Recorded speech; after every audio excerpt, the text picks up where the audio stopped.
जेएलए विश्वविद्यालय मथुरा के एकादश दीक्षांत समारोह में मंच पर उपस्थित प्रदेश शासन में मेरे वरिष्ठ सहयोगी गन्ना और चीनी विकास विभाग के मंत्री चौधरी लक्ष्मीनारायण जी, जब ब्रजभूमि में स्थित इस प्रतिष्ठित विश्वविद्यालय के एकादश दीक्षांत समारोह में मुझे आप सबके साथ संवाद करने का एक अवसर प्राप्त हो रहा है।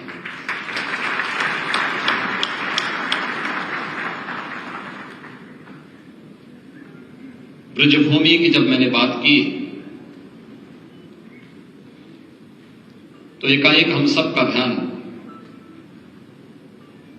आज से 5000 वर्ष पूर्व किस दिव्य घटना के साथ होता है, जब लीलाधारी भगवान श्री कृष्ण का जन्म इस धरा पर हुआ होगा।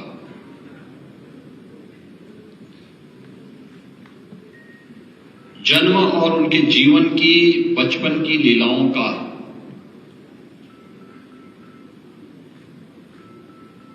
आज भी इतनी प्राचीन विरासत को लेकर के हम सब चल रहे हैं। उस समय साधन नहीं रहे होंगे, लेकिन मुझे एक बात अक्सर याद आती है जब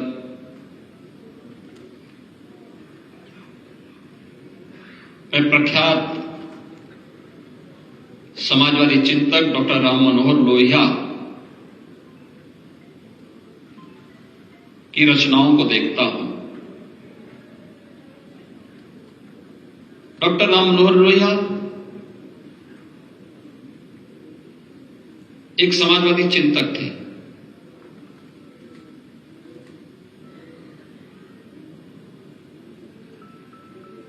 हो सकता है कि उनका मंदिरों में जाना न रहा हो, लेकिन जब उनसे एक बार पूछा गया कि भारत की एकता, इसकी एकात्मता और अखंडता के आधार बिंदु क्या है, उन्होंने इस पर विस्तार से लिखा भी है।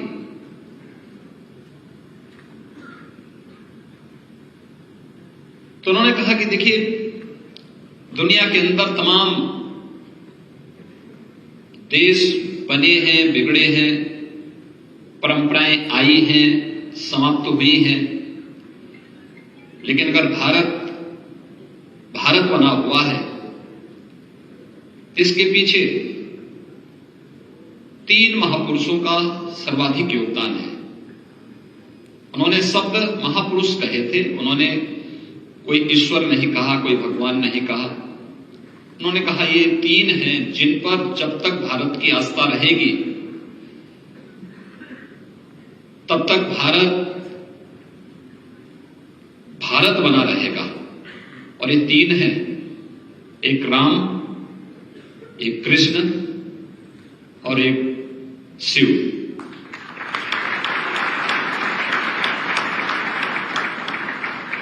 भगवान श्री कृष्ण के बारे में अगर आप देखेंगे तो पूरब से पश्चिम तक सुदूर अरुणाचल में आप जाएंगे तो अरुणाचल में आज भी रुक्मिणी की कथा लोगों के मन में उसी प्रकार से रसी बसी है। जैसे हम इस ब्रजभूमि में आते हैं तो राधे रानी की जय कहने से अपने आप को वंचित नहीं कर पाते, और यही भाव सुदूर पूर्वोत्तर के राज्यों में महारानी रुक्मिणी के साथ भी जुड़ा हुआ है। पूरब से पश्चिम को जोड़ने का कार्य उस कालखंड में भगवान श्री कृष्ण ने किया था, और राजकुमारी रुक्मिणी को वहां से लेकर के और उनके शादी विवाह का बंधन का कार्यक्रम द्वारिका के पास हुआ था, सुदूर समुद्र के तट पर। पूरब से पश्चिम से जोड़ने का कार्य, और राम ने त्रेता युग में आज से उससे भी बहुत पूर्व उत्तर से दक्षिण तक जोड़ने का कार्य किया था। उत्तर से दक्षिण तक की जो सीमाएं भगवान राम ने हजारों वर्ष तय की थी, भारत की वही सांस्कृतिक सीमा आज राजनीतिक सीमा के रूप में है।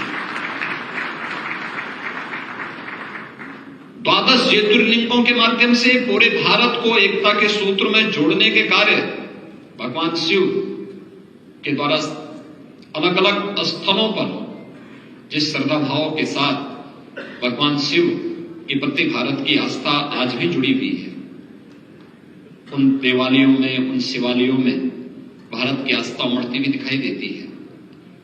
और इन्हीं सब बातों को लेकर के उन्होंने कहा था कि जब तक इन 3 के प्रति भारत की आस्था बनी रहेगी, दुनिया की कोई ताकत भारत का बाल बांका नहीं कर पाएगा। और आप सब सौभाग्यशाली हैं इस ब्रजभूमि के, इस प्रतिष्ठित विश्वविद्यालय में अध्ययन और अध्यापन का सौभाग्य आप सबको प्राप्त हुआ है। और इस प्रक्रिया के साथ जुड़ते हुए आज यहां पर स्नातक, प्रास्नातक और डॉक्टरेट की अपनी डिग्री प्राप्त करने वाले सभी छात्र छात्राओं को यहां पर आज कुलाधिपति के दीक्षाोपदेश के माध्यम से ये उपाधियां आज उन्हें अवार्ड की गई है। आप सबको मेरी बधाई, आप सबके मंगलमय भविष्य की मैं कामना करता हूं। वास्तव में आधुनिक जो दीक्षांत समारोह है, यह भारत की प्राचीन गुरुकुल परंपरा का समावर्तन समारोह का ही एक रूप है। आज हम दीक्षा के अंत में करते हैं। समावर्तन समारोह का स्वरूप भी कुछ इसी प्रकार से होता था कि हमारी जैसे ही परीक्षा के पूर्व बच्चों को तैयार करने, छात्रों को तैयार करने और उन्हें आगे की ओर बढ़ने के लिए प्रेरित करने के लिए जो उस कालखंड में समारोह होते रहे होंगे, वह समावर्तन समारोह थे। और उसका दीक्षाोपदेश तैत्तिरीय उपनिषद में बहुत विस्तृत रूप से रेखांकित किया गया है। उसकी पहली ही लाइन है, सत्यम वद धर्मम चर। सत्य बोलना है और धर्म का आचरण करना है। अब सत्य, हम सबको अपने जीवन में इस बात को बहुत गहराई से सोचना होगा कि हम वास्तव में अपने जीवन में सत्य का आचरण कितना कर पाते हैं। व्यक्ति का कोई भी वाक्य तो प्रभावशाली बनता है जब उसके आचार और विचार में समन्वय होता है। जब व्यक्ति बोलता कुछ और है, करता कुछ और है, तो उसकी विश्वसनीयता हमेशा संकट में खड़ी होती है। और जिसका स्वयं पे विश्वास न होता हो, उस पे समाज या देश और दुनिया उस पे क्या विश्वास करेगी। इसलिए सत्य बोलना और धर्म का आचरण करना। भारतीय मनीषा ने धर्म को कभी उपासना विधि के साथ जोड़ करके नहीं देखा। आप मंदिर जाएं न जाएं, पूजा करें न करें, यह आपका विषय है। आप पूजा खड़े होकर के करते हैं, बैठ करके करते हैं, लेट करके करते हैं, यह आपका विषय है। इसके लिए कभी भारतीय मनीषा ने कभी किसी को बाध्य नहीं किया। आस्था पर किसी को थोपने का प्रयास नहीं किया।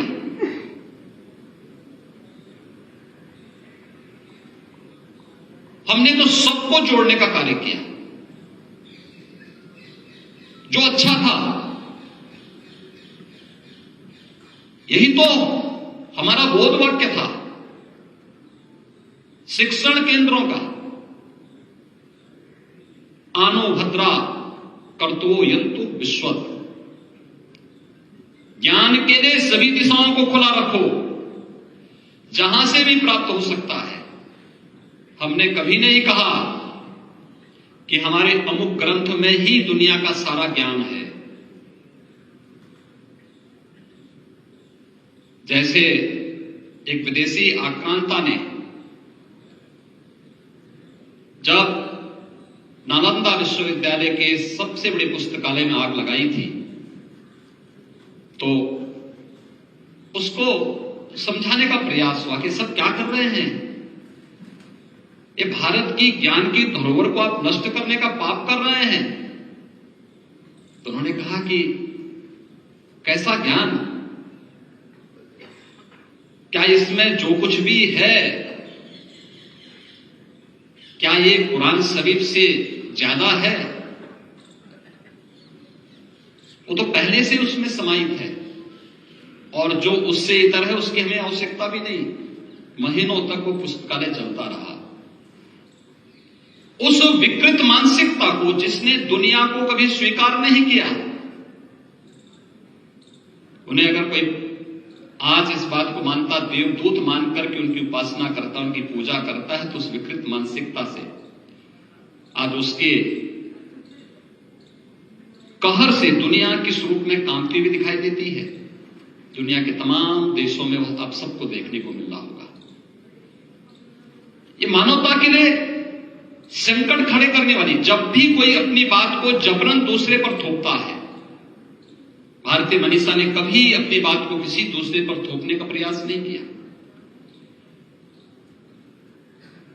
हमने तो कहा कि दुनिया के अंदर जहां कहीं भी अच्छा है, और भारत के किसी भी उस प्रतिष्ठित गुरुकुल के लिए कभी यह बात बंधन नहीं था कि जो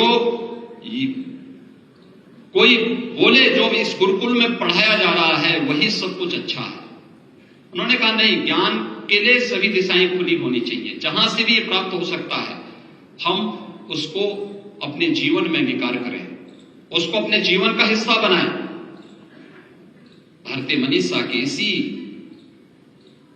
बोध वाक्य को जीवन का हिस्सा बना करके आज देश के यशस्वी प्रधानमंत्री जी ने कोरोना कालखंड में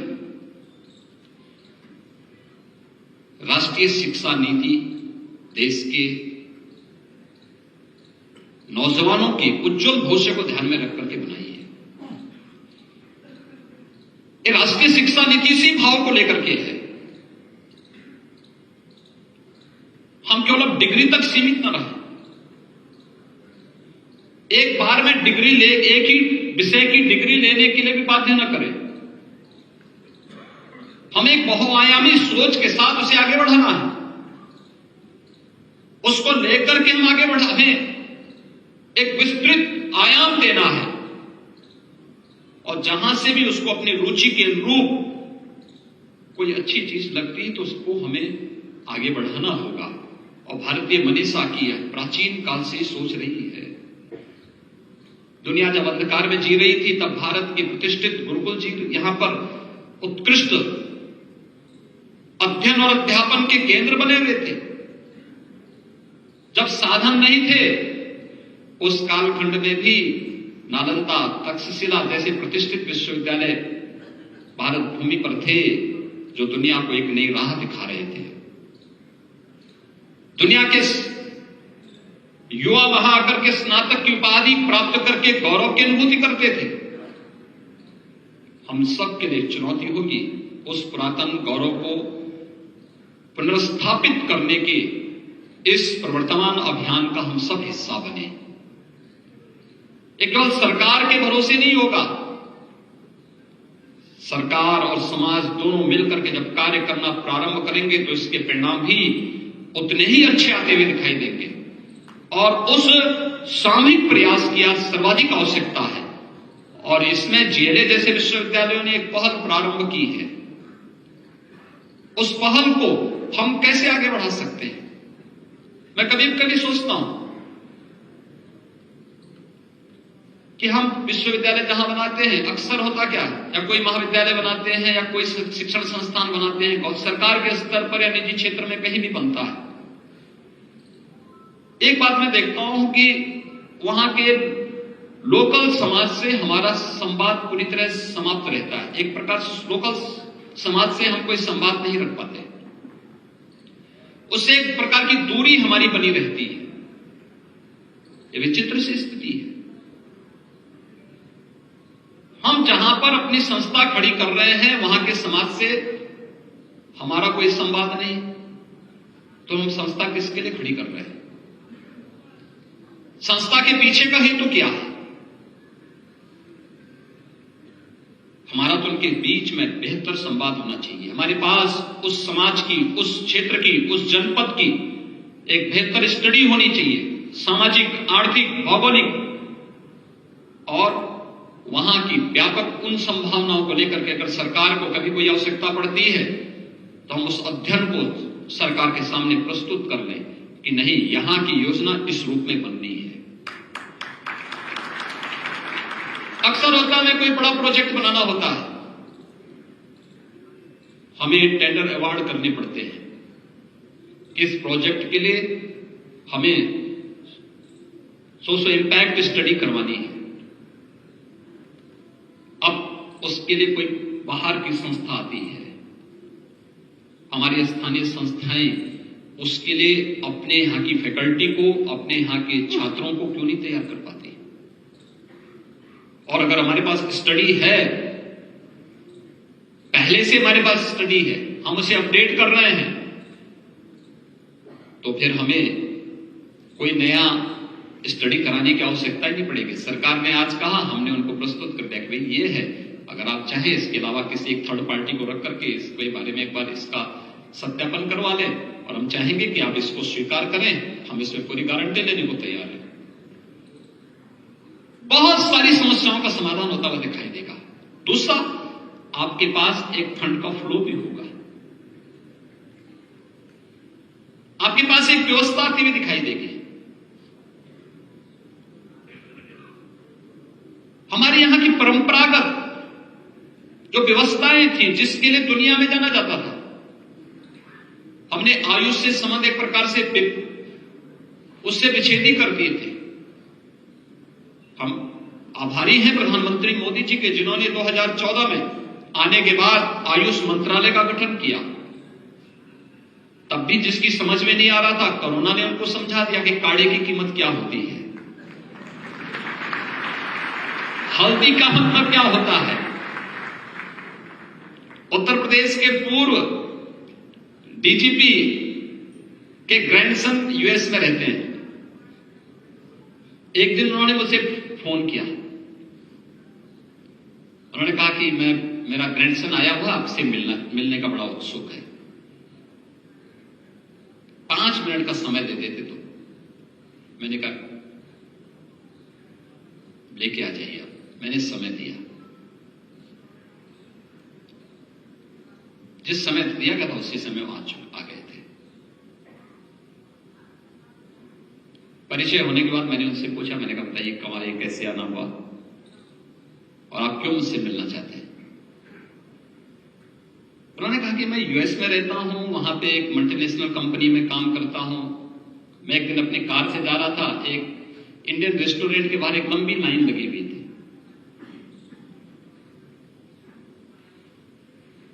तो मैं अपनी गाड़ी को पार्क करके वापस देखने के लिए आया, लाइन क्यों लगी हुई। कहा वहां पे हल्दी का पानी लोग दे रहे थे। हल्दी क्या होता है? तो मैंने कहा क्या आपने कभी अपनी दादी, अपनी मां के हाथ से बना हुआ खाना नहीं खाया क्या? दाल है, सब्जी है, खिचड़ी है, पराठा है, सब खाए नहीं? कहा नहीं खाया तो, लेकिन हल्दी क्या है? मैंने कहा भारतीय रसोई बगैर हल्दी के चल ही नहीं सकती है, और कोई अतिथि आता है तो उसका टीका भी हम हल्दी से ही कराते हैं। हल्दी एंटी सेप्टिक भी है और एंटी एलर्जिक भी है। और कोरोना कालखंड ने सबको समझा दिया हल्दी का मतलब क्या होता है। यह हजारों वर्षों से भारत की रसोई का एक अभिन्न हिस्सा है, लेकिन हम भूल गए।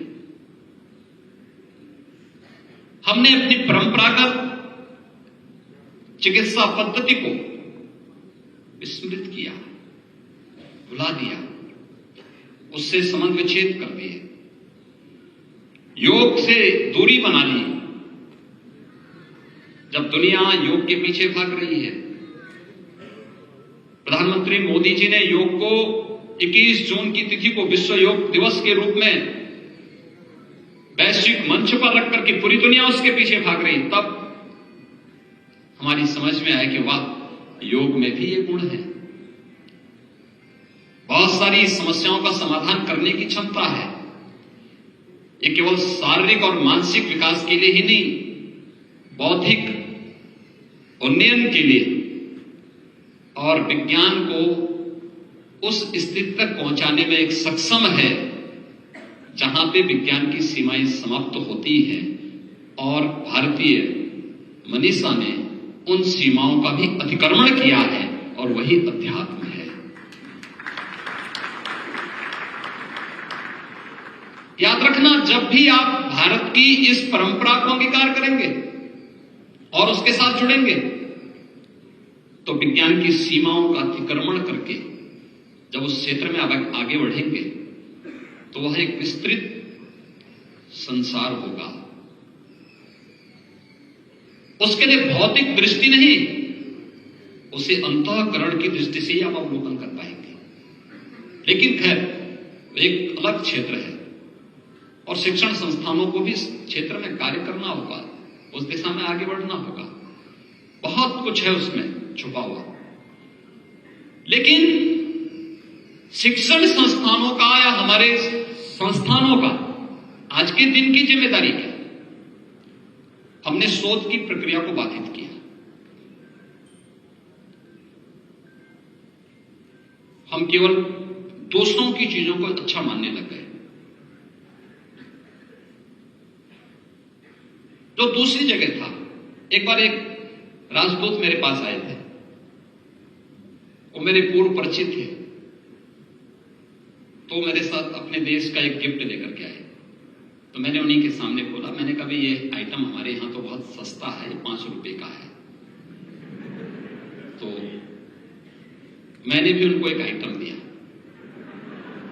मैंने भी उनको गिफ्ट किया। मैंने कहा ये देखो, तो उन्होंने मेरे सामने खोला, उन्होंने कहा कि आपके कितने कीमत? मैंने कहा 500 रुपए की है। तो उन्होंने मुझसे कहा कि देखिए, प्रोडक्ट आपका अच्छा है लेकिन पैकेजिंग अच्छी नहीं है, और हमारी पैकेजिंग अच्छी है, प्रोडक्ट अच्छा नहीं है। तो मैंने कहा ये तो हमेशा से रहा है। मैंने कहा हमारा प्रोडक्ट हमेशा अच्छा रहता है, हम किसी को धोखा नहीं देते। लेकिन लोग जो देखते हैं, लोग उसी के पीछे भागते हैं। जैसा परोसेंगे लोग उसके पीछे वैसे भागने लगते हैं। उसकी अच्छाई बुराई जाने बगैर उसके पीछे एक होड़ सी लग जाती है। हमारी संस्थानों को अपने आप को तैयार करना होगा, प्रोडक्ट भी अच्छा देना पड़ेगा और पैकेजिंग भी उसी प्रकार से तय करनी पड़ेगी जो दुनिया को अपनी ओर आकर्षित कर सके। और हम भूल गए, हमने प्रोडक्ट से भी हमने संबंध विच्छेद कर दिया, उसको भी हम उस क्वालिटी का देने में विफल रहे। और पैकेजिंग का तो खैर, हमने मैनेजमेंट के कोर्स चलते हैं, लेकिन हम लोग उसके बारे में कोई भी नया कार्य करने में, नया चीज देने में हम विफल हैं। हर एक चीज का अपना एक महत्व है। हम एक बार उसको देखें तो, और मुझे प्रसन्नता है कि इधर कुछ संस्थानों ने अच्छा काम प्रारंभ किया है। जब मैं यहां आ रहा था, देख रहा था, विश्वविद्यालय की प्रोग्रेस रिपोर्ट भी देख रहा था। विश्वविद्यालय ने अनेक क्षेत्रों में एक नया विकास किया है, और पिछले यानी यह वर्ष तो इस विश्वविद्यालय का रजत जयंती, स्थापना का रजत जयंती भी है, जब यह एक इंजीनियरिंग कॉलेज के रूप में स्थापित हुआ। और विश्वविद्यालय के बाद यह एक कॉलेज के बाद आगे बढ़ा। कॉलेज बनने के बाद 2002 में जब उत्तर प्रदेश का टेक्निकल यूनिवर्सिटी स्थापित हुई, टेक्निकल यूनिवर्सिटी स्थापित होने के बाद उससे इसका एफिलिएशन होना, फिर 2010 में विश्वविद्यालय के रूप में अपने आप को स्थापित करना और विश्वविद्यालय के रूप में भी अच्छी फैकल्टी का चयन करके प्रोफेसर DS चौहान जैसे प्रतिष्ठित और समाज सापेक्ष व्यक्तित्व को अपने साथ जोड़ करके विश्वविद्यालय के सर्वांगीण विकास को एक नई ऊंचाइयों तक पहुंचाने का जो कार्य हुआ है, जिसके परिणाम हम सबके सामने। मुझे याद है जब प्रोफेसर DS चौहान जी उत्तर प्रदेश टेक्निकल यूनिवर्सिटी के VC थे, उन्होंने उस समय इस क्षेत्र में ईज ऑफ डूइंग बिजनेस को बहुत सरल किया था। दुर्भाग्य से उस समय की सरकारों की समझ में वो सब नहीं आ रहा था। अगर उन्होंने समझने का प्रयास किया होता तो उत्तर प्रदेश आज तकनीक का एक हब होता। हम उसमें बहुत पीछे छूट गए, बहुत पीछे हम रह गए, क्योंकि जो लोग हमसे पहले उस क्षेत्र में काम कर चुके थे, जिन लोगों ने अपने और रिलैक्सेशन दिया, वे लोग आगे बढ़ गए, उत्तर प्रदेश पीछे छूट गया। लेकिन फिर भी यूपी टेक्निकल यूनिवर्सिटी बनने के बाद उस क्षेत्र में नयापन आता हुआ दिखाई दिया और उसको एक नई ऊंचाई तक पहुंचाने का कार्य हुआ। आज ये विश्वविद्यालय स्वयं उन सभी कोर्सेज को लेकर के यहां पे कार्य कर रहा है। न केवल विश्वविद्यालय को इनोवेशन, रिसर्च एंड डेवलपमेंट का एक नया केंद्र के रूप में स्थापित किया, लेकिन उससे भी आगे जाकर के जो मुझे प्रसन्नता हुई कि तमाम पेटेंट भी विश्वविद्यालय को अवार्ड हुए हैं और विश्वविद्यालय के लिए यह इस प्रक्रिया के साथ जुड़ना और भी महत्वपूर्ण है। विश्वविद्यालय को इस दिशा में नए प्रयास प्रारंभ करने चाहिए। आज का समय भी मैं देख रहा था, यहां की एक नई स्थापित स्किल डेवलपमेंट की जो एक नया सेंटर उन्होंने विश्वविद्यालय ने स्थापित किया है। न्यू एज कोर्सेज के साथ हम अपने छात्रों को कैसे जोड़ सकते हैं, और दिशा में प्रयास भी प्रारंभ हुआ है। शासन की योजनाओं को, केंद्र और राज्य शासन की योजनाओं को हम अपने पाठ्यक्रम का हिस्सा कैसे बनाएं। अक्सर होता है कि जैसे सरकारें उससे अपने आप को निरपेक्ष कर, सरकारों के उन पॉलिसीज को, सरकार के कार्यक्रमों को, युवाओं से, छात्रों से जुड़े हुई योजनाओं को उससे अलग करने का कार्य होता है, और बाद में जब छात्र निकलता है उसको पता ही नहीं होता है कि इसका मतलब क्या है। हमें पहले दिन से ही एक टीम गठित करनी चाहिए। टीम इस बात को लेकर गठित करनी चाहिए, शासन ने कोई योजना बनाई, योजना क्या है, संबंधित विभाग से संपर्क करके उनसे पूछना चाहिए, इसका हमें पूरा मटेरियल दीजिए, हम अपने पाठ्यक्रम का इसको हिस्सा बनाना चाहते हैं। हमारे छात्र छात्राओं को इसकी जानकारी होनी चाहिए। क्यों नहीं होनी चाहिए जानकारी? हम योजना उनके लिए बना रहे हैं जिनके लिए योजना बना रहे हैं उनको पता ही नहीं है। ढेर सारी योजनाएं बनी। कोई छात्र आज के दिन पे अपना स्टार्टअप स्थापित करना चाहता है, परिवार के पास पैसा नहीं है,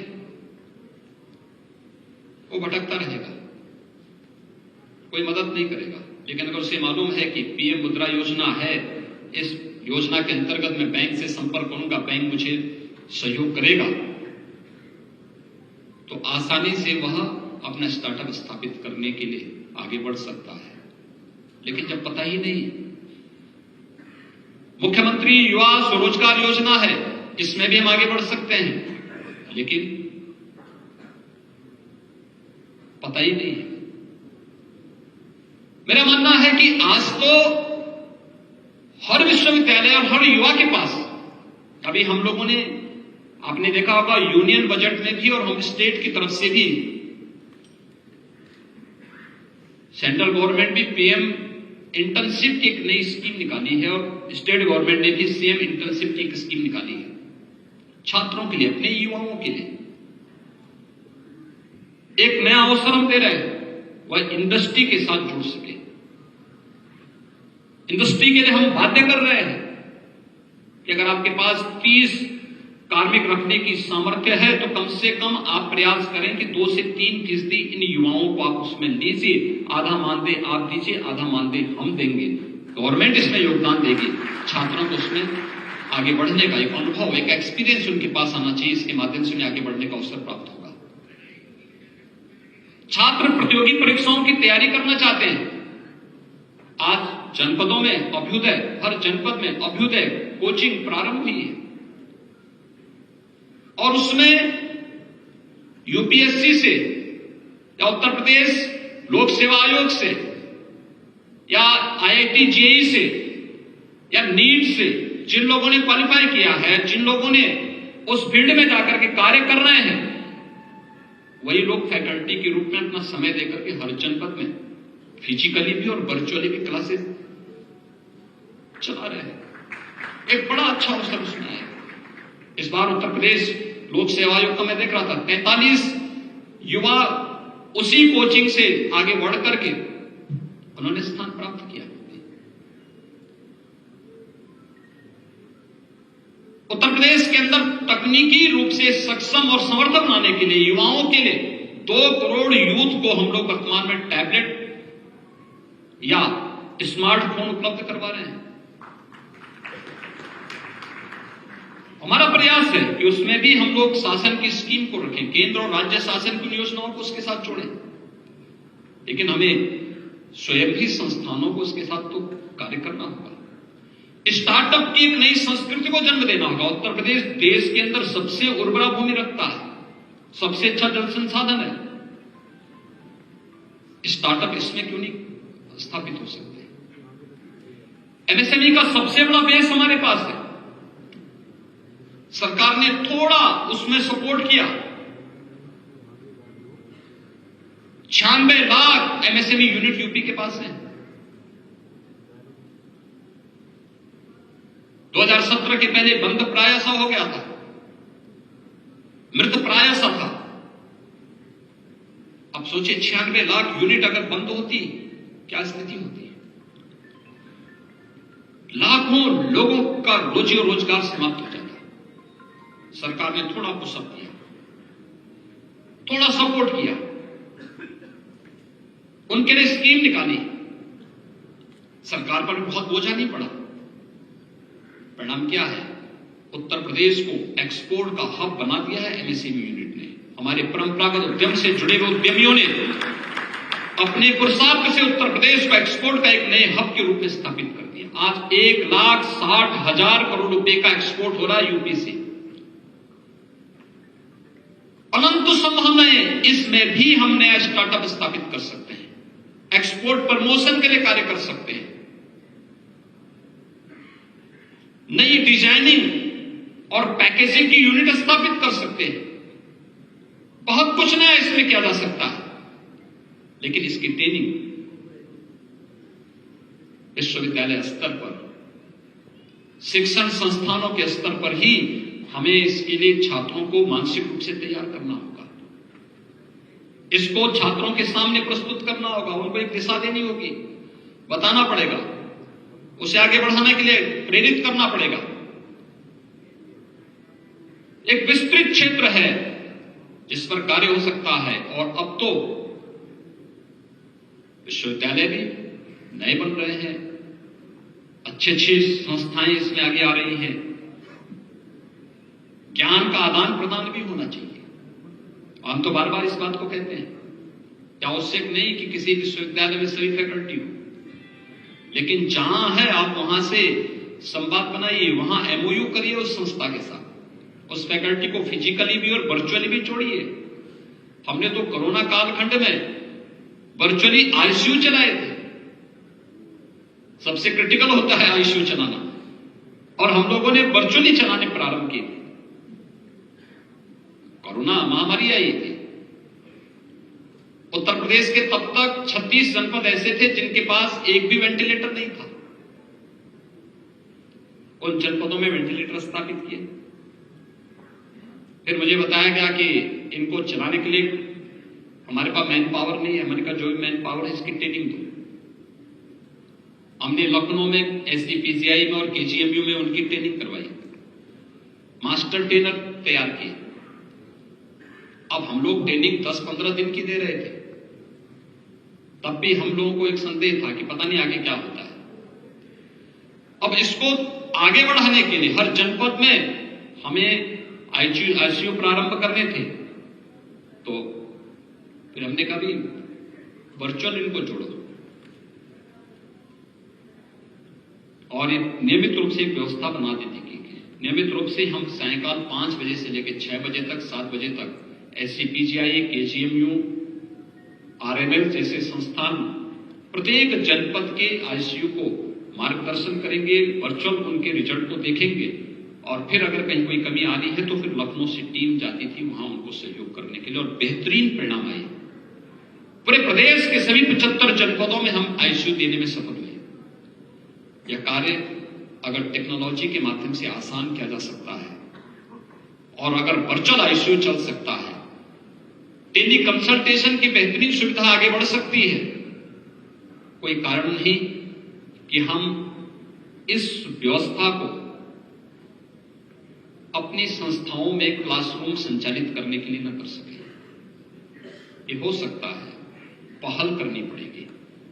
और अब टेक्नोलॉजी जितनी इंप्रूव हो रही है, मानवीय हस्तक्षेप की संभावना भी उतनी ही कम होती हुई दिखाई देगी। हमें उस दिशा में प्रयास करने होंगे, आगे बढ़ना पड़ेगा उस दिशा में, और उस प्रयास के लिए आप सब तैयार हो पाएंगे। तो मुझे लगता है कि जो प्रधानमंत्री जी की मंशा है कि इस 21वीं सदी का नेतृत्व भारत दुनिया को दे और G20 समिट के माध्यम से वह एक अवसर भारत के पास आया है। भारत की इस ताकत का, भारत के प्रबंधन के कौशल को दुनिया ने माना है। कोरोना कालखंड में आपने देखा होगा क्या स्थिति थी। कोरोना में दुनिया के अंदर फैलते फैलते अंततः भारत में भी मार्च में कोरोना आ गया था। लोग सशंकित थे, क्या होगा भारत में, और भारत में उत्तर प्रदेश में क्या होगा। टीम वर्क का परिणाम क्या होता है जब समाज अनुशासित होकर के एक स्वर में बोलता है, परिणाम भी उसी प्रकार से आते हैं, उसी प्रकार से परिणाम भी आते हैं। पहली बार हुआ है, अध्ययन करिए कभी स्पेनिश फ्लू जब आया था पिछली सदी में, करोड़ों लोग मरे थे, गांव के गांव सफाई हो गया था। जितने लोग बीमारी से मरे थे उससे कई गुना मौतें हुई थी भूख से। इस बार आपने देखा होगा बीमारी से कुछ मौतें हुई, दुखद है, लेकिन भूख से मौत नहीं हुई। भूख से मौत रोकने के लिए केंद्र सरकार ने भी और राज्य सरकार ने पुख्ता व्यवस्था की थी। सरकारों की संवेदनशीलता, हम आधुनिक युग में जी रहे हैं, हमारी बेहतर कनेक्टिविटी हुई है, हम उस प्रकार की सुविधाएं भी समाज को देने में सक्षम हैं। और यही नहीं, फ्री में टेस्ट भी था, फ्री में उपचार भी था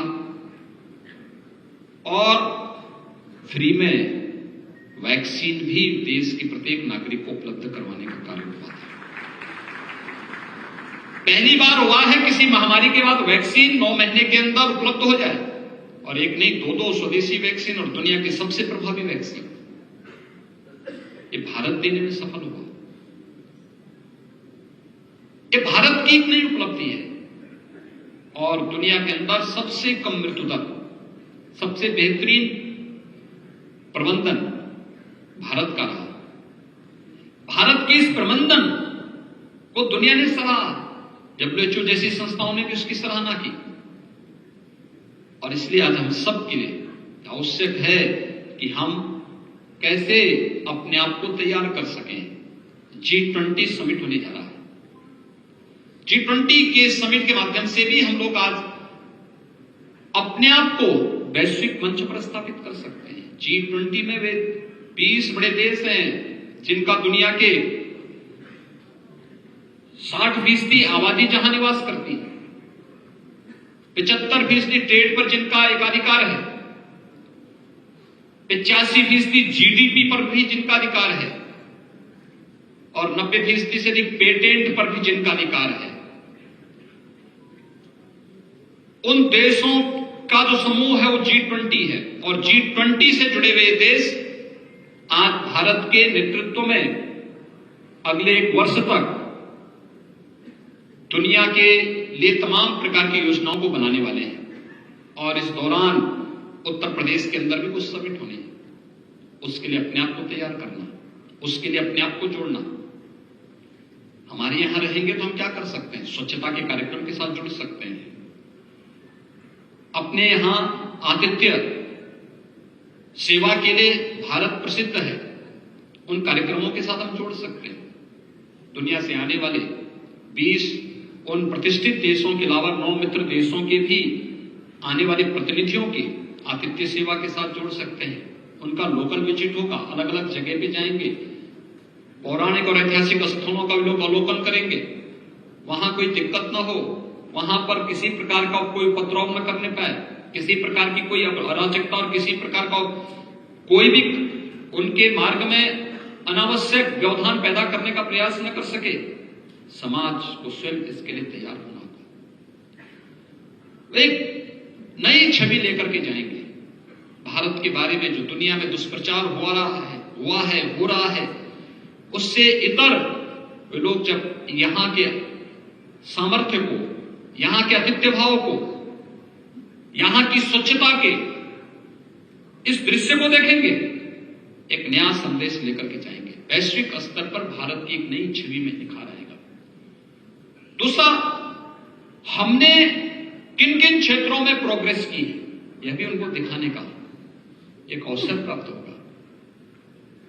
वे लोग जाएंगे, अलग अलग संस्थाओं में जाएंगे, संवाद होगा। उसके लिए अपने आप को तैयार करना, और ये हर समय हमें तैयार रखना होगा। आज भारत के पास एक अवसर है, दुनिया आशा भरी निगाहों से देख रही है। उन सब के लिए हम अपने आप को तैयार कर सके। इस देश से जेडे विश्वविद्यालय जैसे प्रतिष्ठित संस्थानों को आगे आना होगा, एक स्वस्थ प्रतिस्पर्धा को आगे बढ़ाना होगा। याद रखना, जीवन में शॉर्टकट का रास्ता कभी व्यक्ति को सफलता की नई ऊंचाइयों तक नहीं पहुंचा सकता है, उसको गिराता ही है। तात्कालिक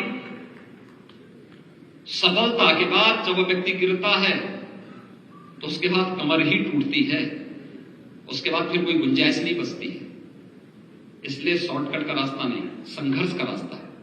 चुनौतीपूर्ण रास्ते को अंगीकार करके हमें आगे बढ़ने के लिए तैयार होना होगा।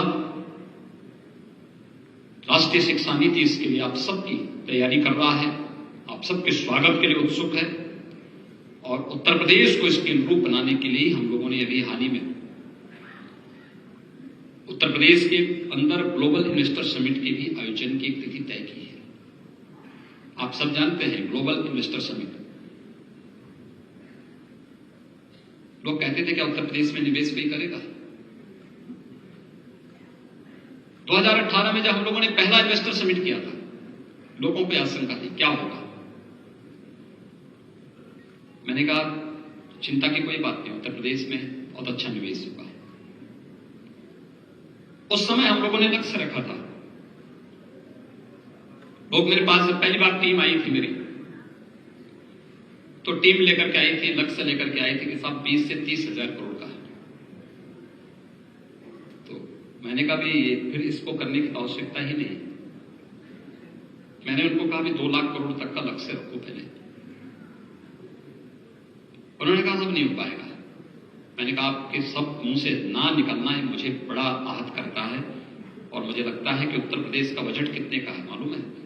उन्होंने कहा नहीं। मैंने कहा 4,28,000 करोड़ का है, और मुझसे लिख के लेना, इससे कम का निवेश के प्रस्ताव नहीं आएंगे। तो टीम आश्चर्यचकित थी कि मैं कैसे बोल रहा हूं। मैंने कहा आप जाओ ना, मैं कह रहा हूं। और 4,68,000 करोड़ के प्रस्ताव आए थे।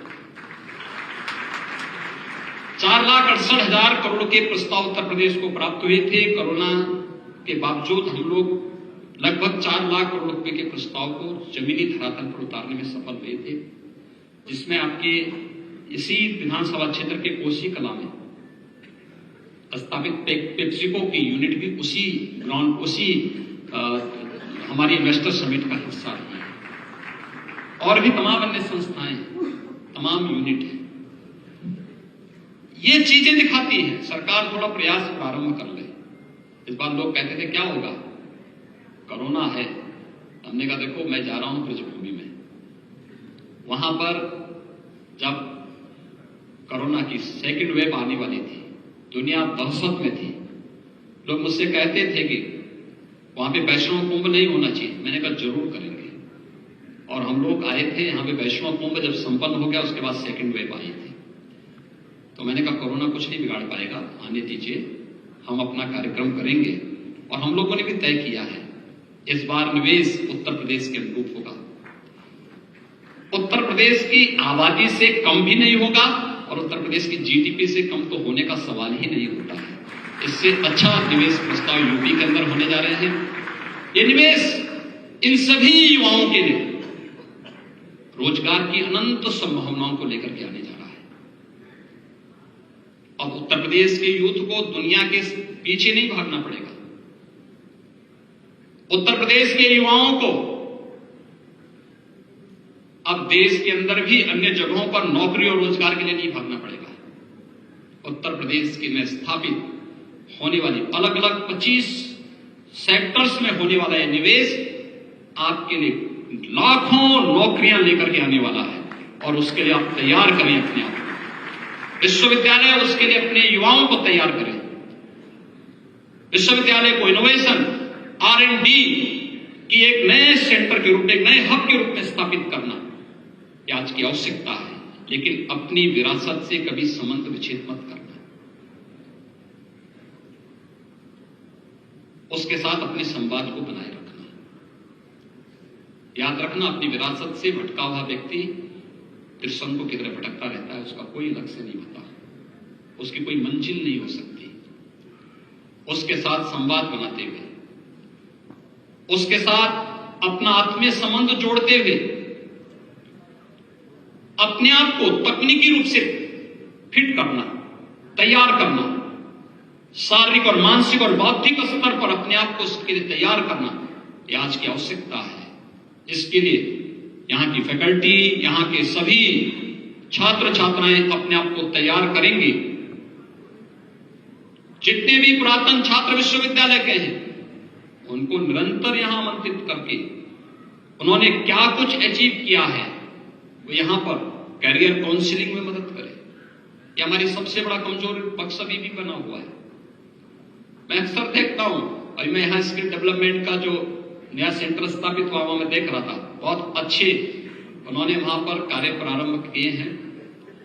लेकिन मैं देखता था दिल्ली इंटरनेशनल एयरपोर्ट पर एक दिन में अचानक गया था, मैं देख रहा था कि दुनिया के तमाम देशों में जाने वाले सब भारत और यूपी के जो यूथ थे उनसे मिलने का मैंने कहा इन्हीं से मिल लेते हैं। मैंने पूछा उन लोगों से कि भाई कहां जा रहे हैं, क्या किया है आपने? उन्होंने कहा हमने, कोई कहता था स्किल डेवलपमेंट से हमने सर्टिफिकेट लिया है, कोई कहता था ITI किया है, कोई कहता पॉलिटेक्निक किया है। क्या करोगे वहां जाकर के? तो उन्होंने कहा, एक युद्ध से मैंने पूछा, मैंने कहा क्या करोगे? उन्होंने कहा था मैंने वेल्डिंग से किया है। तो मैंने कहा आपने जो वेल्डिंग से अपना सर्टिफिकेट लिया है, ये वेल्डिंग का जो सर्टिफिकेट है ये क्या वहां पर चलेगा? ये रॉड वहां पे इस्तेमाल होती है क्या? तो कहा नहीं। फिर जो उसे लेके जा रहा था तो उसने मुझे बताया कि साहब वहां जाएंगे 6 महीने पहले लोग ट्रेनिंग लेंगे,